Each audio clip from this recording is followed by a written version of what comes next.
for the Center for Networks. And Jane was really instrumental in creating a whole new thrust area that has become the leading torch of the ERC program on exploring societal impacts of quantum technologies. And her work as part of this Thrust 4 of the ERC program has really challenged many other ERCs to think through in a systematic way technology and its impact on society.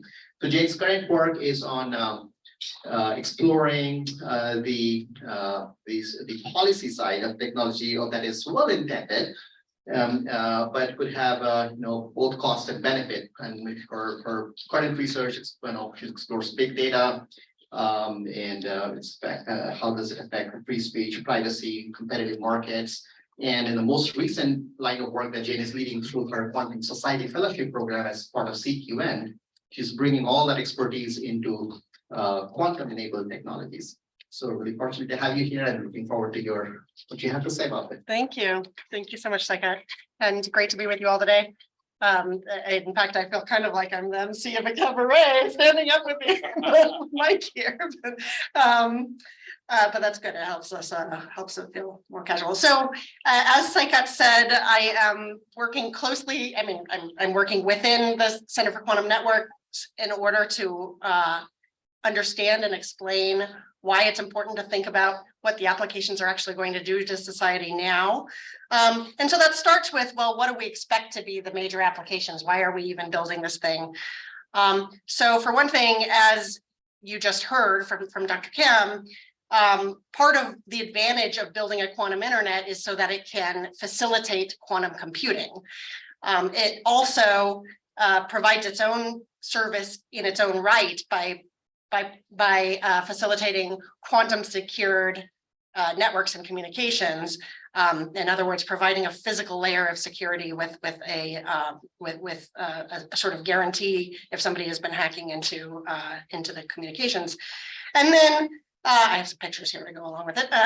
And then also, if once we want quantum sensors to talk to each other and work in an entangled way, quantum networks will be involved there as well. So a lot of quantum applications are going to depend on the networks. And so therefore, the Center for Quantum Networks, I'm going to breeze over this very quickly because I want to get to the ethics part, but we are building both the technical requirements of a quantum internet. That's what Thrust 3, 2, and 1 do. But if you can see, this is our sort of organization chart here. So the research thrusts are the yellow, orange, and pink. Those are the traditional 3 layers of an engineering research center. Well, we've added this weird blue layer. That's where the social scientists come in and anticipate what will happen. Like, okay, let's assume we're successful and we have commercialization or mass adoption or even just government adoption. What will society need, or at least want, or even want out of those applications? And to the extent that these things can be influenced, if not fully designed, through law, norms, and other things, can we start that process now? So some of the things that quantum networking applications are likely to do are already the exact same sorts of policy or social science questions that existing technologies pose. But there are others that are going to be novel. And so the first thing we've done, well, maybe it's not the first thing. I think at first we sort of flailed around and tried to understand what the interesting problems are on the social science side. But we have now kind of gathered that knowledge into a roadmap so that we can say more with, not complete comprehensive ability, but with more clarity at least, what it is that we're likely to want out of either government institutions or the industry itself in order to make sure that these technologies are built quickly to leverage, to harness the benefits, but also built responsibly. So, what I'm presenting to you today is our sort of first draft or our first cut at a quantum ethics roadmap. We're trying to describe the societal impacts that are likely to emerge if we get the applications that we want out of these things. And that way we can start classifying the social values and interests that are implicated. And what you'll notice is that some of those interests or values are not always aligned with others. And so by doing this exercise, it's useful just for that purpose, just to understand if we are trying to maximize one social value, does it come at the cost of another? So I'm going to start with some societal impacts that, or things that the center is thinking about that cut across all three of the quantum technologies, like computing, communications, and sensing. And then we'll go into more specific applications that raise more specific issues that are really related only to that one application. So first, we have a big challenge of just bringing these systems to fruition. I don't think I need to convince anyone here that this is a massive undertaking. It requires great skill from a wide variety of disciplines, and lots of money as well, and some luck. And so and I start with that social interest because if we expect these applications to have some benefits, well, we will only get those benefits, we'll only reap the rewards if we actually get the systems working in the first place. And I start there because a lot of existing sort of ethics roadmaps or ethics discourse in the quantum space don't mention that challenge. And so as a result, they can sometimes land in conclusions, that we need to kind of maximize regulation at the outset, or we need to, think about equitable access right now. That may be correct, but but I would like a more thoughtful approach to making sure that we don't, in the process, undermine our ability to actually achieve a working system. Okay, so the types of policy questions that are raised by this social goal is just, okay, have we set the incentives to innovate right? Or is the government investing enough in basic research? Are the companies likely to reap enough of the rewards on their investment? This sort of raises some patent questions, getting the IP incentives right so that you don't completely stifle the next generation of innovation, but you do have the right incentive level to invest in R&D today. Okay, well, we also in the US at least talk a lot with some trepidation, I would say, about winning in some sense an international economic arms race. And I think this is becoming more and more present in discussions of quantum technologies as the days go on. I mean, we're seeing not, well outside of quantum technology, we are seeing these sort of factions, cleaner divisions between factions of allies versus, Russia, China, and that winds up playing into the development of quantum technologies as well. So the things that affect the development of quantum technologies include trade restrictions and embargoes, as well as immigration. I should have put that explicitly. And so these have, these are in tension with one another, right? If we're really interested in bringing the technology to bear as quickly as possible, we would want global cooperation. Now, maybe that shouldn't be in red, because maybe to some extent, actually, the motivation of trying to win an arms race, kind of like the moon launch, is itself a highly motivating force, and it gets the government to invest more. Don't think that we haven't thought about that in terms of seeking funding, but in any case, at least on some level, these two goals can be in tension. Okay. Managing various risks to safety, financial security, social stability. I can say a little bit more about this when we get to each individual application, but these are the types of concerns that are raised in every in it with every application. And there too, so by the way, I won't do this color coding exercise for every single thing that I say today, but it is useful at least to get a sense of how these social, goals interact with each other. So there too, we do want regulation, or at least some industry self-governing norms to keep up with technology, so to speak. We don't, we want to move fast, but we don't want to break too many things, I guess might be the way to put it today. But on the other hand, that of course has ambiguous, I'd say, effects on the other goals. Maybe maybe managing risk at the outset is actually useful for development, because we want the applications to be beneficial and not have these unintended negative consequences. So in that sense, managing risks up front dovetails with getting the innovations that we actually want. On the other hand, obviously putting too much pressure on figuring out and managing every risk, sort of taking a precautionary principle, can get in the way of innovation. Okay. A related risk, in fact, I could have folded this in with the last point I just made, is making sure that we have equitable access to these quantum technologies. So, here at the Center for Quantum Networks, it's natural to think about the classical internet as our kind of parallel, or our historical case study. And we are still struggling to get high quality broadband service in rural areas. And even where there is technical access to service, of course, there are practical barriers to service among low-income communities.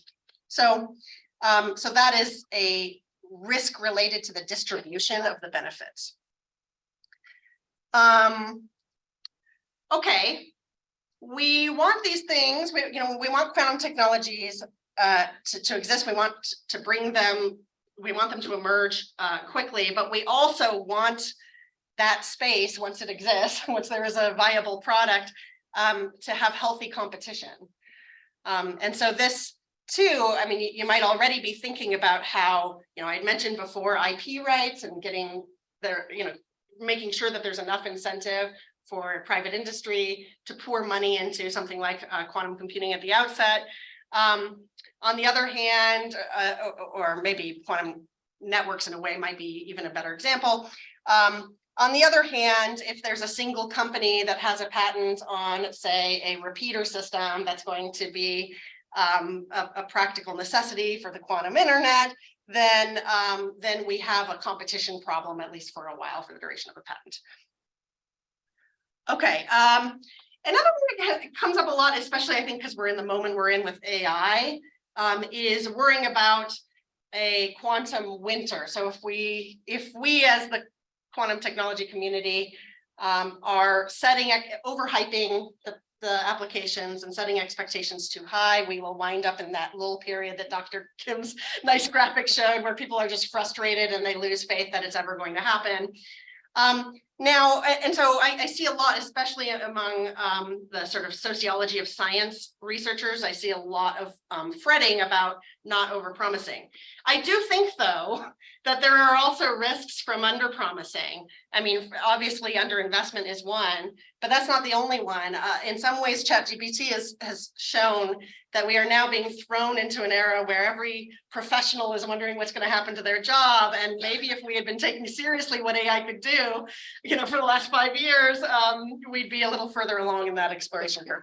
So the way I think, I'd like to put it is we need to be as accurate as possible and not overlay, try to be maybe as dispassionate as possible, not try to overlay either in great enthusiasm or great pessimism. Yeah. So can you just expand a little bit more on the IP issue that you mentioned? So, how did that play out for the classical internet, and what should we be aware of? Like you mentioned, having one single company IP on a quantum repeater. I mean, is that a problem in the classical world? So I'll tell you that the people. This is not my research area, but the people I know who do that tend to come, and I should warn it, tend to come from this kind of like libertarian perspective. But so take that with a big grain of salt. But My understanding is that in the classical space, when they thought about like when the what's it called, the Engineering Research Task Force would set a standard that would then, as a result, kind of wind up giving a big payout, a big you know, what's a windfall to the companies that happen to develop with that with that system in mind. The people who study this from an economics perspective say, well, that's not really that bad. It's kind of like the drug development industry, where everyone's trying for this low chance but very high you know, payout opportunity, and so they don't worry that much about lack of incentive. I don't know if it works the same way with quantum, which is why we have this research area, and in theory we have you know, we have a couple fellows working on that question. Yeah. Okay. And then finally, across all areas, it is clear we have a major sort of pipeline for the labor market problem. And so education, you know, it's a separate pillar at the here at our Engineering Research Center. We have a whole pillar for education and preparing the workforce. But I'd say it's related to thrust 4 in the sense that this is a highly salient need that the entire quantum technology industry is going to be facing. We don't have enough people who know enough about even a part of the industry. Okay, so as I said, I'm going to go into a little bit more detail about some of the specific applications. The applications I'm describing, by the way, are the ones that we have identified in our CQN applications roadmap, where we have our industry partners and our grad students come together occasionally, periodically to first of all make sure that we've caught all of the applications, and that we're thinking about how, you know, the options for developing the technology to facilitate the applications. So a big one that Dr. Kim luckily explained a lot about, so I don't have to, is quantum assisted AI. So some of the examples that come up a lot in the literature are drug development, modeling financial markets, certain optimization problems. And I'd say the societal implications are basically the same as the societal implications for classical AI. And so these are the ones that, you know, fortunately, many think tanks, you know, scholars and members of government are already thinking hard about. Maybe actually there are too many people thinking about some of these problems right now.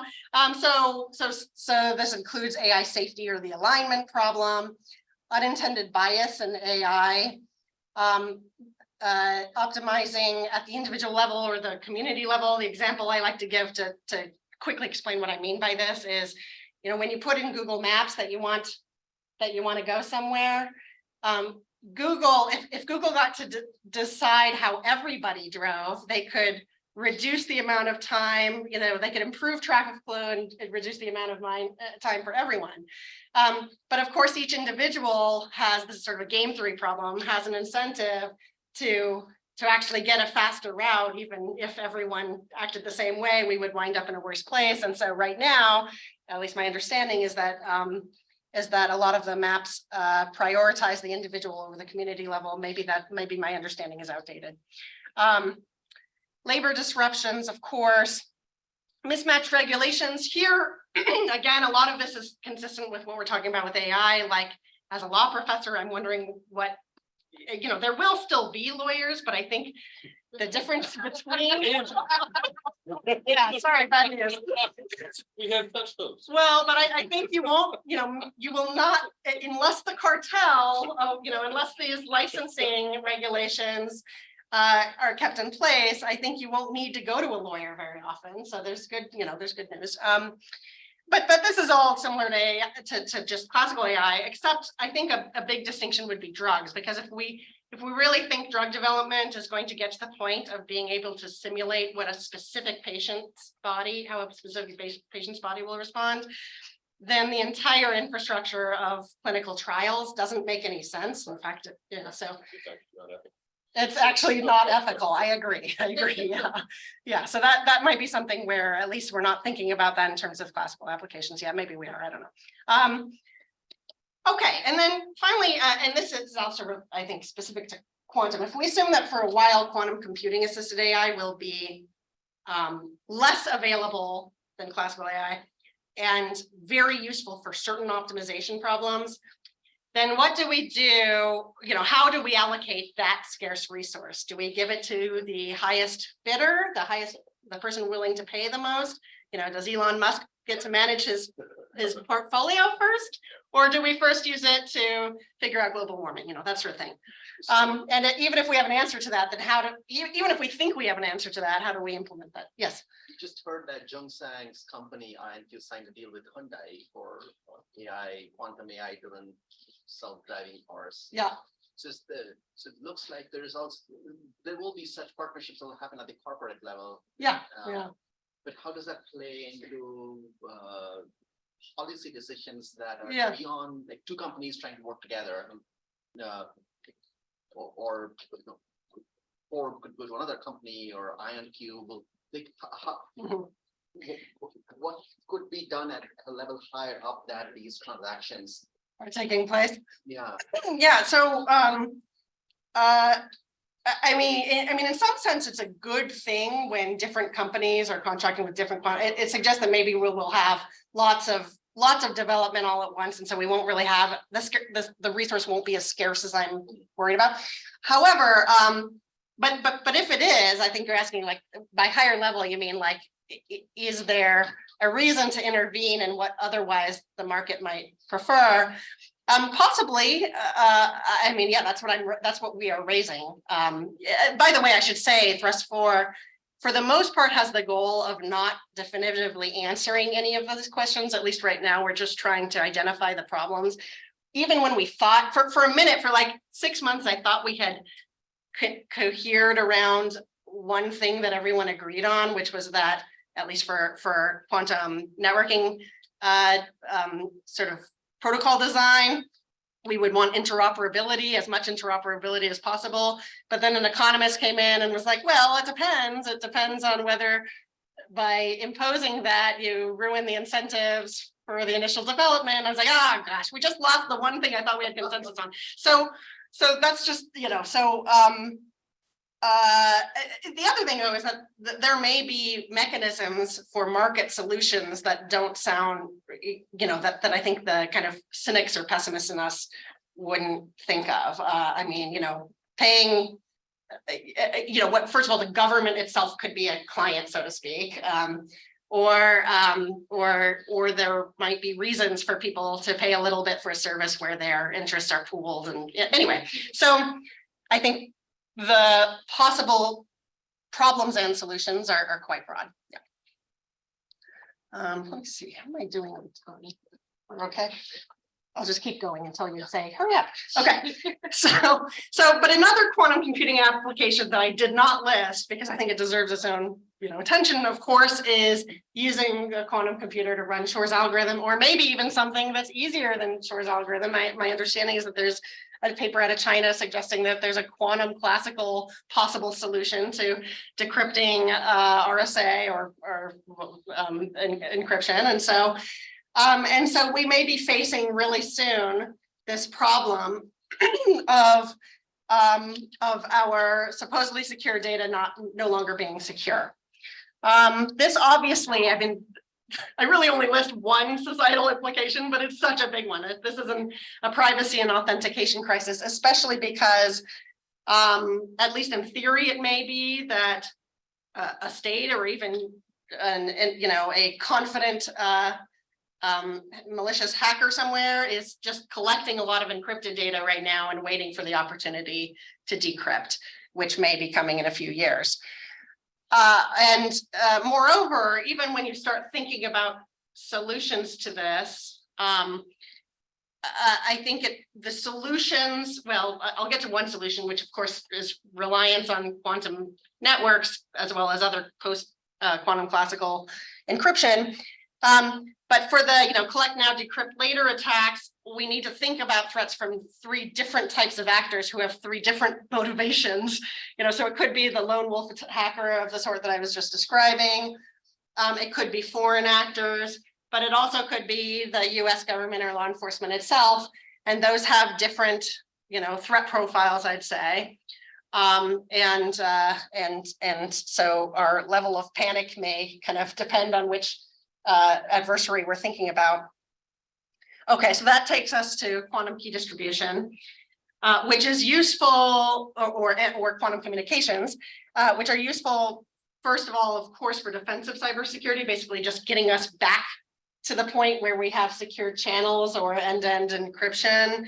And then also it's useful for facilitating blind quantum computing, where the owner of the quantum computer does not know it's being run, which is itself, the reason that's even thought of as a beneficial thing is that it is itself a way to preserve, trade secrets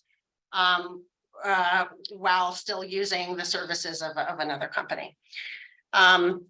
The societal implications are kind of the inverse or the converse, I guess, of the problem of lost privacy. So there's what the intelligence community calls the going dark problem. So, even if you think about classical, or, the way, at least until a few years ago, most of our communications were managed, they were encrypted, but the government, when appropriate, could show up with a warrant or a wiretap order and collect that data. And so already we're seeing, like, the FBI and even local law enforcement really lamenting the fact that many companies are switching to end-to-end encryption, and because of this so-called going dark problem. And of course, law enforcement raises problems like child pornography, which are and as well as sort of drug cartels and whatnot. And these are real problems. It's just that I don't personally know how to manage this debate between the real interest in security and the real interest in law enforcement, but that's there, and it's going to be there as we think about quantum key distribution. Given that we're potentially facilitating blind quantum computing, we also have to think about new cyber crimes. So even with some vetting process that a company might use before someone gets access to a computer, they can still misuse it, and that misuse would be undetected, right? I think I'll skip this, except to reiterate again that just as broadband service is not broadly available, and just as geography and topography, like meaning the earth, the actual environment, makes some areas harder to service than others, we can expect quantum internet to have the same problems, to follow the same path, to not be accessible in rural communities, for example. And so if we're relying on quantum communications as one of our main pillars for data security, it means that we're basically leaving some communities unsecured. Okay, internet governance is another issue. So right now, this is like this is a tableau or a graphic of the various stakeholders that are interested in how the internet is managed through public law, but also sort of soft law and norms and standard setting. And so if we think about, okay, well, when we now have the transmission of qubits, who's going to be making the decisions? We have various organizations taking care of some, thinking through the interests of some of the stakeholders, but not others. And so part of what we are trying to do, like we have a fellow looking through some of the comments in the QIRG, and we of course participate in QEDC. And so we have some access to those groups in order to understand whether the users and the education goals are being well served. Okay, sensing. So we have a couple types of sensing that will be revolutionized with the help of quantum technologies. One is I'm calling sensing far away, so very long baseline interferometry. So that's going to be useful for deep space observations. I think astronomers are very excited about that. But if we just take, given how much more sensitive each sensor would be, and then the fact that they can also be entangled with each other, we can get a higher resolution image with a much smaller sensor, which means that these things could be small enough that you could put them on satellites and have them facing down rather than up, right? So then you have very, very high quality, very detailed imaging of the Earth's surface, and maybe even detection of stuff that's slightly below the surface. So there we have privacy implications, land use. So and what I mean by that is that, these might be useful for mining, but there are also, if they're also, they could cause more tension between the ways, for example, tribal lands are managed and the way that the US industry or government might want to use the lands. And it will, of course, have implications for foreign relations when our adversaries know that we can observe them and vice versa. These same sensors can be used for biomedical imaging as well, of course. And so if you think about the equivalent to a PET scan or MRI, PET MRI, you could get a lot greater detail, higher resolution with the same size instrument. Or you could think, well, okay, what if we get the same resolution as an MRI, but with a much lower power device that can be a lot smaller and safer. And so we might have like wearable MRIs or something that's not a real picture, but and we might also imagine handheld sensing devices. And maybe it's useful for them to be entangled, maybe not. In any case, the idea is we're going to be able to have much finer sensitive sensing and measuring. And so at least in the biotechnology field, we'd be wanting to think about privacy. We're already having trouble figuring out how the data collected by wearables should be treated. It's right now not HIPAA protected, and yet it's sort of in this strange gray zone.